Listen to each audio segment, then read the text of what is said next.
love to know more about the context, like who are you as a person, where do you come from? I worked in nonprofit for several years, and one of the goals that they brought to me to achieve was starting a young professionals group. So from there, what happened next? In about 6 months, we were able to recruit 1,750 people. How did you get into agency? Why an agency? The client would get the strategy, and then they would just sit there and hold it and look at it like, what am I supposed to do with this? Any last words before we conclude the whole podcast session for today? Marketing's always going to change. If you can get really good at that one thing by listening, right?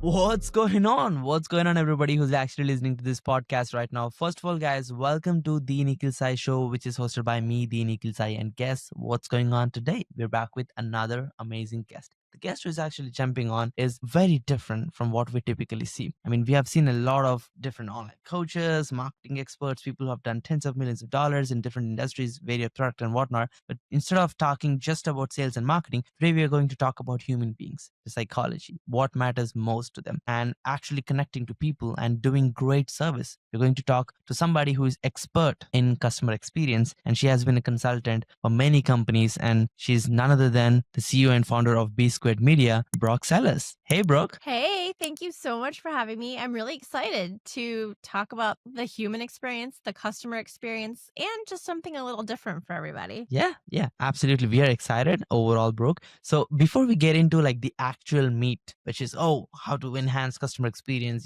like what's changing in 2020, all of that jazz, I would love to know more about the context. Like, who are you as a person? Where did you come from? I would love to know a little bit more about you, your backstory. If you could get started with that, that would really add so much essence for the conversation overall. Definitely. So believe it or not, I got to this place of owning a social media agency in nonprofit. So I worked in nonprofit for several years, and one of the goals that they brought to me to achieve was starting a young professionals group. And that may sound really easy, but the disease that we were raising money for at this nonprofit only affects about 33 Americans. So it's really hard just to be like, hey, young people, come raise money for cystic fibrosis, because nobody knows what cystic fibrosis is. So we ended up forming a group. I found people who were related to someone with CF or had CF or knew about CF. And we decided to use Facebook to promote our event. And what did we do to get more young people's attention? We used beer. So we created this pub crawl, and this was like way back a long time ago. I'm going to age myself here, but this was like 2000. So there were no Facebook pages. There was no Facebook advertising. We really used our profile like a page, like you would use a page today. And we just asked all of our friends to become friends with our profile page. We had a logo up there, everything. I mean, we were really using it as marketers use social media marketing today. Very long story short, in about 6 months, we were able to recruit, people to participate in our pub crawl. Ended up raising 60 for the event, which was 12 times more than most first events usually raise. And they took our concept and they took our young professionals group and implemented it into 80 chapters across the United States. So that led me here. That's crazy. I mean, that's quite a story overall. So fair enough. That's an interesting way to kind of create so-called, Facebook page marketing back then when it never existed. So from there, what happened next? How did you get into agency? Why an agency? And why is it important to have an agency at this point in 2020? I was kind of pushed into it. I thought I was just going to create social media strategies for my clients, right? You create the strategy, you hand it over to them, and you walk away. But what I really found out very quickly, like within the first months of starting B Squared Media, was that the client would get the strategy, and then they would just sit there and hold it and look at it like, what am I supposed to do with this? They would try to make posts on social media according to the strategy and didn't want to do it. So I would get a call and they would say, we want you to can you just do this for us? You take the strategy and you just do it for us. So very quickly I pivoted from a consultant or a strategist to an agency because I was going to have to service clients 7 days a week with social media and doing it for them. So for me, that made sense, right? I knew I was going to need a team of people to help me service clients by doing their social media, creating the content, content, creating the events, the managing the community and talking to any people who had questions on their pages. So it just ended up being the best model for me. And now 12 years later, we run a pretty successful agency. We have a team of 33, and our biggest service now is actually social media customer care. Oh, that's quite interesting. And that leads me to the next question. I've seen many marketing agencies focus on sales, marketing, Facebook ads, this, but you're more of, like, as you mentioned, the biggest main service you sell is on customer service side. Why are you different? What made you think about customer service as a priority for as a social media marketing agency for their clients? Because most people care for their clients, but you're caring for your clients. So you're like doing customer service, and it's interesting dynamic to kind of unwrap that overall. Yeah. So, first things first, it was listening. So, about 8 years ago, so 4 years in, 5 years in, I started to hear clients say things like, well, we were managing the community, but we would just pass it along to the client. If it was a sales question or if it was a support question, we didn't handle that, right? We did basic community management. So, if you came to the page and you said, right, but that's the extent of it. If you came to the page and you said, hey, I want to buy this thing from you, how do I buy it? Or, hey, I bought this thing from you, I want to return it. We just passed the ball, right? Right to the internal team. And what we found was that internal teams that handle customer service were really busy already because they have email and then they have telephone. Add to that social media and they're completely overwhelmed. So we started to hear our clients say, when somebody says, I want to buy this thing, can you do this? Or when somebody says, I want to return this thing, can you do this? And ultimately just listening to these conversations from our clients about what they wanted and what they need. What is the pain point, right? You hear this all the time from marketers. Find out what your clients' pain points are and then sell them that. That's what I did. I heard these pain points and I said, aha, this is something that's different from everybody else that makes so much sense and is so valuable. Let me invest my time into creating whatever this is going to be, which is now social media customer care. That's a great story. So you basically took great feedback and you're able to create a customer service centric marketing agency while helping your clients with content creation, but you also handle the customer service part, which is,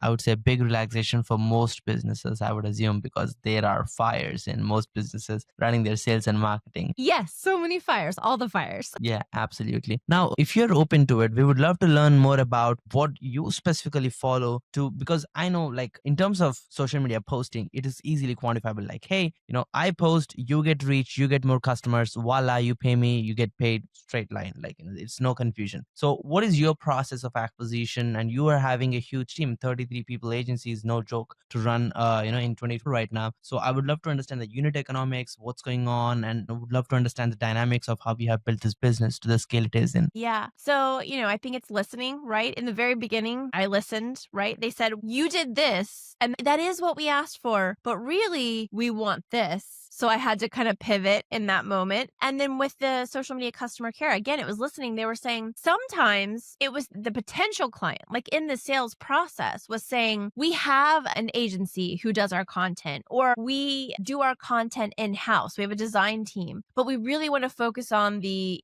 it's called so many things: moderation, social media engagement, community management, right? We have all these words for it, but ultimately those words mean different things than social media customer care, which is both acquisition and retention. Most of the clients were talking about retention. So as we built the service out, that's what we were focused on. But what we started to see as we started to manage these conversations with a lot of people were coming and asking sales questions. And so we would go back to the client and say, there are people like literally trying to buy your stuff through social media.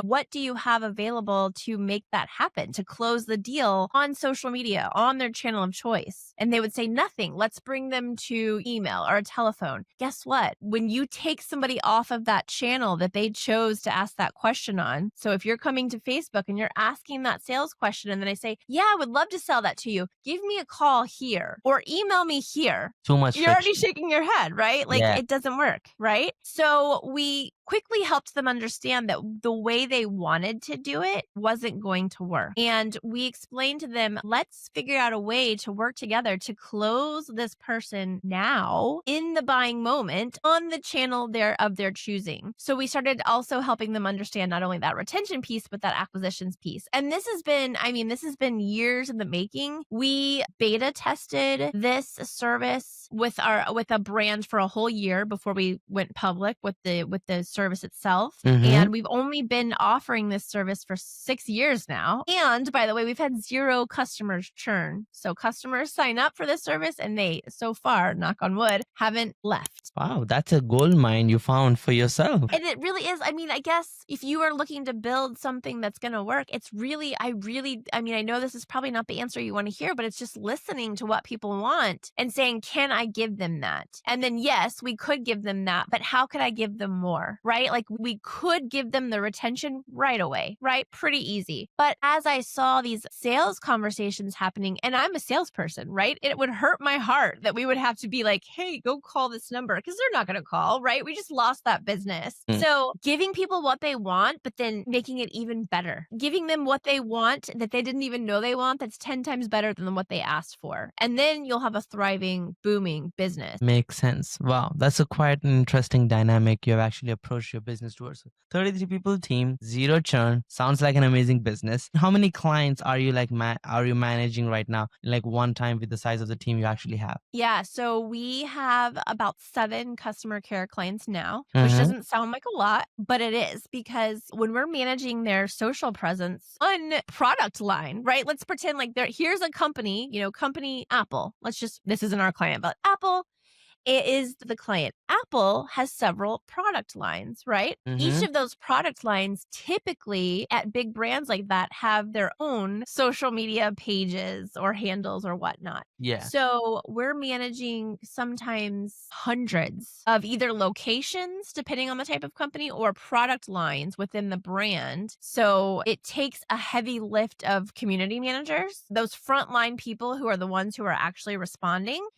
We typically have a large team of community managers. They sit underneath an account manager. That is the direct person who talks with the client, that's their liaison, that's their go-to. And then we always pair the account manager with a client success manager. So the client knows we have 2 people who are really going for your success. One for themselves, right? Account managers want to do a good job because they want to keep their job. But customer success managers make sure that we're doing our job as a company, right? Not just the account manager, but as a company, how are our people responding? What do our processes look like? Are our reports actionable and prescriptive, right? So I think that's part of the reason why people have stayed. Interesting. Yeah. That's a key thing actually. Like one of the common problems I've been looking at the social media marketing agency side of things is the churn is going through the roof for most of the agencies. And not surprisingly, but I would say methodologically for what you build as a system is allowing you to almost experience zero churn. So I would love to break that down. If you could think about few things which actually is contributing to the zero churn situation you are in, and if you could share those key takeaways you have learned from building this zero churn business, what would that be, Brooke? Yeah, well, I'm going to repeat myself again. Listen first. Always listen first. And that means that you need to be talking to your customers, right? I can't just listen one time and then never talk to them again. I'm actually very involved, and so is our chief service officer, at making sure that we're talking to clients at least once a month. Right?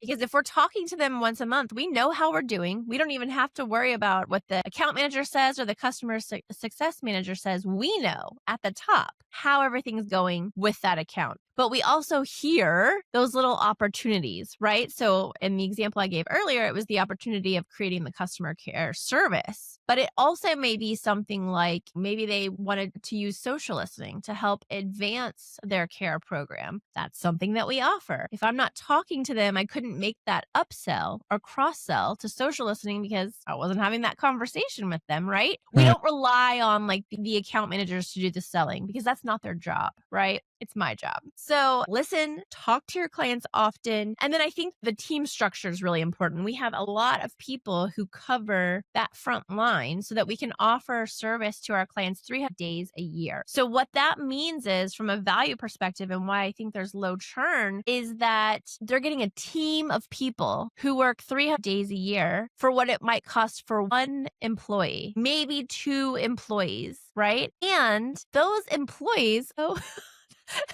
yay, those employees, they wouldn't work weekends. They wouldn't work holidays. They wouldn't work Hmm. after hours, right? If the cost of an actual employee who worked 300 days a year is like 3 times what an employee actually costs, right? It just doesn't exist. There's a mismatch. Yeah, absolutely. I think the value proposition is very clear. You're just outweighing what they would experience hiring an internal teammate, and for the cost, you're over delivering with great customer service, and you're pleasing them with more sales. So you're giving an ROI back. So it's kind of a no brainer, and that's why you're having a zero churn business. And thanks for breaking down that and kind of helping us understand what's going behind the scenes. Now, I know when you're building a customer centric business, and this is not a sales centric business, I know you're a great salesperson, but it's just that you're not actively like closing 10 clients a week or a month like a typical social media marketing agency. The biggest differentiation for your operations compared to a typical marketing agency is that you have competent people in the right places to take care of your clients. As you mentioned, the structure, the client success managers, the account managers, and yourself, and the whole team, which is gluing everybody together. What are your principles when you're actually hiring? How do you find talent? What is your recruitment process? How do you standardizedly maintain? Because you have so many companies, so many products, so many questions needs to be answered. Anything can come up from anywhere. How do you manage like your SOPs and stuff? So I would love to kind of understand behind the scenes of what's working for you. Yeah. So, depending on the industry, Mm-hmm. we will try to put certain team members on that account. So, I'll give you an example. A lot of clients that we serve are in the consumer packaged goods, CPG, or retail Mm-hmm. industries. So, what we would do with our team is we would people who have experience in those sectors, either working with us on clients that we have currently or clients that we've had in the past, or maybe even previous to working with B Squared, they've had this experience. We would typically try to put those people on that account. Let's say a new account comes to us from an industry that we've never served before. Let's say, let's give me an industry that might be like one we wouldn't serve. Maybe like a software. I don't know. Yeah, service as a software. I would love to have a service as a software client. So hopefully you're listening, because guess what happens on SaaS social media pages? People have a lot of acquisition and retention questions, right? So yeah, so let's say we get a SaaS client and we've never worked with a SaaS client before. What we would do is find either a similar industry that we have worked with. So like high volume, selling a product, right? It's usually all about volume, acquisition. So we would tell the client about this similar account, put those people on it, but we would actively then go out and try to hire at least 2 people that have some sort of experience in the SaaS space and bring them on as community managers. Now, obviously, if they're new to what we do, but they have SaaS experience, they're going to go through our program. And we have a pretty robust onboarding program with new hires where they learn all these things through our learning development, our learning management center. We just put together like, hey, watch these videos, do these things, right? It's kind of a 30-day view of how we work. Then the next 30 days, we pair them with our customer success manager, and they start shadowing some of the CMGRs. They shadow the account manager. They listen in on some of the client calls. And then by that next 90-day period, so the next 30 days, then we let them drive the bus. But we are sitting in the passenger seat, right? So we're letting them do the job, but we're sitting right next to them, making sure that if they have any questions or they encounter something that they didn't learn about during training, we're there to help them. So after 90 days, we know if we want to work with you and if this is going to fit, and you probably know if you want to work with us. So all of our agreements with our team members are 90 days always to start. And that gives us both a chance at the end of 90 days to say, yes, let's continue. This is wonderful. Or, you know what? It's not the right fit. Let's move on. Interesting. Appreciate you breaking that down. I think this is really going to help anybody who's actually hiring a new teammate to have like a much more organized, onboarding process and training protocol for themselves. I appreciate you sharing that. Now let's kind of get into the nitty gritty of the things. What kind of tools do you use to manage your projects, your clients up for your personal productivity? Yeah. So let's start at the beginning, sales. So I use a tool called Propensity. It's an account-based marketing tool. It's the only account-based marketing tool I know of that services small businesses. So we use that to help with sales. I turn it on and off depending on where we are because like I said, we're very discerning about the clients who we partner with. So it's not like sales is happening all the time, right? Sometimes there's a Yeah. pause in that because we're feeling good, we're happy, maybe we need to go hire a couple of people, so we need to make that pause. When it comes to like pitch decks and sales materials, that's all done in-house. I don't use any tools for that other than design tools, right? So like Adobe, we usually use Adobe. So that's that tool. And then proposals, again, custom proposals and a design. Let's see. Then when we onboard the client, we have onboarding documentation that we created so we can send them what to expect, right? They're going to get a document that says what to expect. And then we have a discovery call. And the way we manage that is we use Basecamp. But you can use any team management Project management. software, project management software. There's Asana, there's ClickUp, there's Teamwork. There's so many great tools that you could use. We use Basecamp. And that's because the discovery call is its own little punch list. And we can copy that over to every new account so that we're never missing a step as we onboard that client. And then what's even cooler is once we've gotten through the discovery call, we have punch lists that we set up for the services that we have with that client. So they could be daily, they could be weekly, they could be monthly, they could be quarterly, they could be yearly, but all of these things get put into that client project so that nothing is ever missed, right? You have the punch list of all the tasks that are due, when they're due, who they're due to, and then we have backup people on the tasks, right? So let's see, that's once they're onboarded. For social media, which is what we do, we use Sprout Social, love Sprout Social. We also use Sprout Social for their social listening, but there are other amazing tools that we use. Sometimes our client has the tool themselves and we are on their tool, and then sometimes they use our tool. Depends on what they need, but Sprout Social, Talkwalker for social listening, Digimind for social listening, Sprinkler for social media, for customer care, and for social listening. Let's see what else. Agorapulse, another great social media tool. Again, just depends on what you need it for. Do you need it for content? Do you need it for customer care? Do you need it for social listening? Like those are some questions to ask. And then reporting, we use Sprout Social or the tools reporting. We are in the process though of building out a custom reporting through B Squared. We're building it inside of Microsoft BI and Azure and essentially using AI to kind of help us pull data in, organize it, and push data out into, a pretty report for our clients. And I think Interesting. that covers it. Oh, yeah, it definitely did. That's a very, I would say, highly powered tech stack you have actually mentioned to kind of copy paste the exact business you're running. So I appreciate you transparently sharing and giving away so much value. I would love to kind of dive into your daily routine. Like, how does that look like when you wake up? What do you do on a daily basis? And kind of walk me through your regular day. Yeah. So I am not a morning person and I usually get up around 7 or 7, but I don't get out of bed. And this is terrible. Do not follow this part of what I'm about to say. But the first thing I do at 7 is pick up my phone and look through all of my emails and my notifications.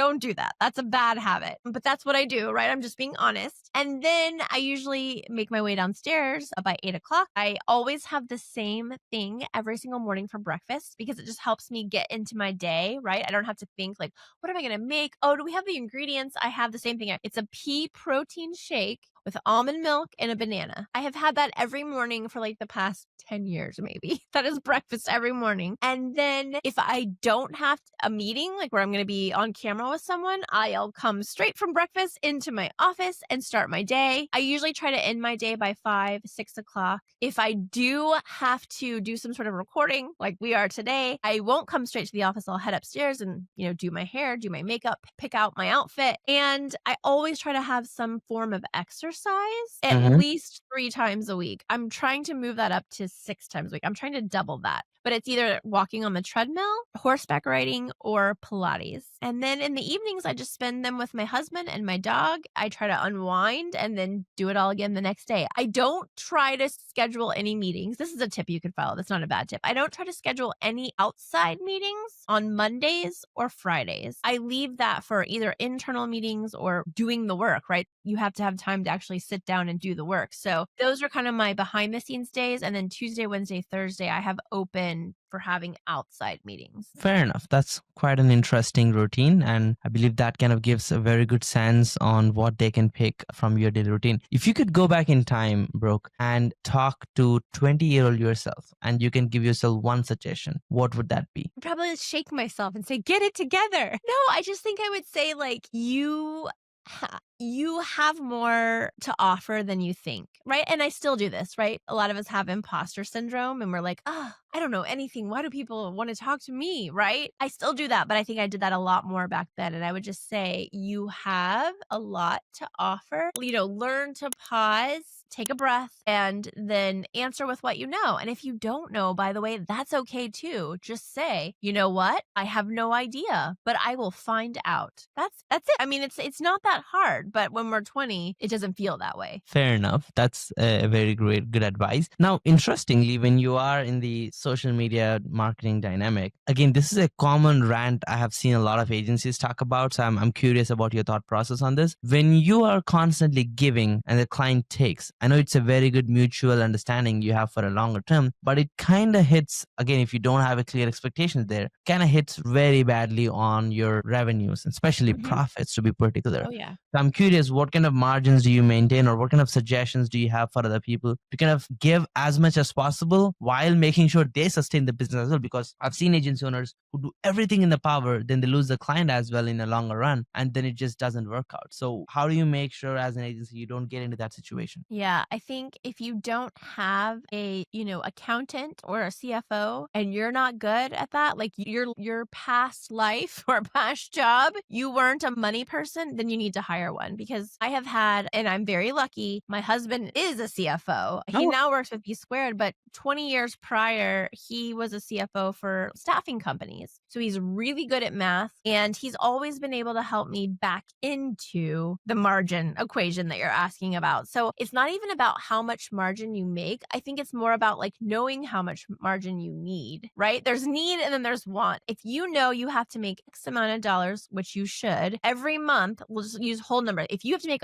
every month just to pay your bills, well, that can't be what your margin is backing into it, right? Because if you mm, don't make it, you're in trouble. You're not paying bills. So you need to figure out what that need to have is and then move into the wants, right? Give yourself a buffer. And I would say give yourself like a 10 to 15% margin buffer because things happen, right? Like you're saying, scope creep happens. But then beyond that 10 to 15% buffer, what's the want? Like in a perfect world, I'd make 50% margin. Okay, now what does that look like? And then you can go through and price your services or your products accordingly to know that you're going to be okay. Even if a client leaves or if there's scope creep, if you're making that goal of 50% margin and Fred comes along and says, hey, can you do this thing? I know it's not in the scope, but we really, really, want you to do it and we don't have any money. I can say, you know what, Fred, you're a good client. You've been with me for a long time. This one time I will do this thing for you. But in the future, know that if you come to me and ask for this, it's going to be $1,000 or whatever the cost is. So it allows you to kind of be doing Fred a favor, even though you're not losing any money on that deal because you not only have that buffer, you have the want margin in there, right? Is that answer your question? Is that yeah, that helpful? does really help. So knowing your numbers as an agency is a very crucial part. And I believe the key takeaway is be very clear on what you're spending per employee and how much resources you're allocating to a client and know your math. That's when you can, of course, over deliver while you're not really over delivering or spending so much money, but you could still over Yeah. deliver if you know what you're doing.